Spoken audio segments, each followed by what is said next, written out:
Let's start with the Tua remarks. I'm assuming you were in the room when Tua said what he said. What was your reaction the first time you heard what he said on Sunday? It was actually my question. It had really nothing to. It was more about what will leadership do to prevent, this, everything is on our shoulders, woe is me situation that the young players are experiencing. And he basically said, "Yeah, we're not everybody is attending these voluntary player only film study strategy discussion meetings." And the odd thing is I think to his intentions were right because everybody questions whether or not he's a leader, and he absolutely is a leader. But the reaction from mainly former players about how dare you put our private business out in the public, that was probably overwhelming for Tua. And the reality of it is, what's more troubling, the fact that Tua put their public business out there, or the fact that players weren't doing everything that they can to end this losing skid in terms of attending or being on time or showing up for voluntary film study? Which back in the day before iPads, understand that was just how teams got prepared for games. But now everybody gets an iPad and they can go home and allegedly watch film. But you know how that happens. And teams sit there and track how much film you watch on your iPad. And then you And could there have was a situation where, what is it, Johnny Manziel's watching 0 hours during the week. and there have been so many stories about the very low tech ways that coaches would monitor whether and to what extent players were actually watching, all the way back to VHS tapes of the cut ups for the opponents and the things they need to be studying. But, you're touching on one of the things that got lost in this, because what I've noticed, and I've been looking at the press conference transcripts as they've come out, so much of the focus has been what is the internal fallout in reaction to what Tua said. And that's understandable. But I think there have been other things that have been kind of lost in that, like who are the guys who aren't participating? And what else are they not doing? Tua mentioned little things on Sunday. What Yes. else is going on? And now that everybody's gotten the memo to shut up, I think it's going to be hard to get to the bottom of that rabbit hole. Not only do they have the memo, but media members, media relations people are standing probably 2 inches away from you as you answer these questions in front of microphones and have given you a speech. Don't talk about this situation. But outside of that, I will say this.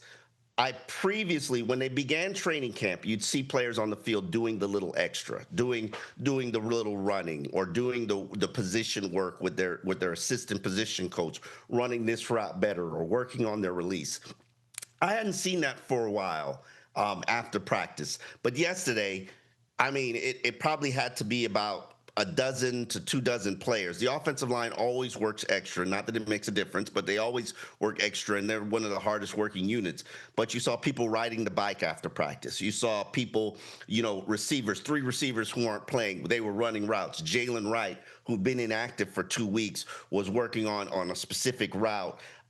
Working on his release with a position coach. So it took, from what Tua's point is, are you doing the extra that you can to improve your game and get better and improve your performance? Because really, they've had the lead in these fourth quarter games 4 times and have just given it up. And not been able to rally back. So it's not a matter of them being a horrendous team. No, it's a matter of them just being a bad team and not knowing how to win games. Well, Tua's point was, are you doing the extra that you need to do in order to put us in the best position to win games? And obviously, based on their actions, the answer was no. And to the extent that you're perceiving a shift, maybe there was a net benefit here that he got people's attentions, even though the the major talking point is how do guys react to one of the team leaders airing out dirty laundry. It's quite possible that at the end of the day, there's a dotted line that will lead to a much needed win in Cleveland on Sunday. Absolutely. To me, Cleveland is a breaking point. You go, this is probably the only game on the schedule that you're favored to win. And if you go in there and you lay a goose egg, well, you might not be returning with your head coach. That to me is unacceptable. So it'll be interesting to see what happens. I know Steve Ross has put out, or allegedly his sources have put out statements that, oh, he loves everybody and he's comfortable in the situation. But we all know the reality of what's going to happen at the end of the season. The man said at the end of the year, status quo won't do. They've got to win 8 of 11 games to just produce a winning record, not even make the playoffs, 9 of 11 to possibly make the playoffs and get to a 10-win team. That's a huge mountain to climb. And right now, you have so much apathy in this fan base that they will accept absolutely nothing but full change. And that's the key. Even if the owner would be inclined to stay the course, you have to listen to the customers. And Yes. I think people were upset that change wasn't made last year. And I understand, look, one non-playoff season after they'd been to the postseason a couple of years in a row, you don't throw everything out based on that. You're only going to have 14 playoff teams out of 32 every year. If you're going to fire your coach for not making the playoffs, you're going to be firing your coach often. So that's fine. But this year, with that extra pressure, I think that's what makes it even worse. That everyone knew the stakes going in, and here we are at 1-5. Hi, it's Mike Florio. Thanks for watching PFT on YouTube. Hit subscribe for the latest news and analysis from Pro Football Talk.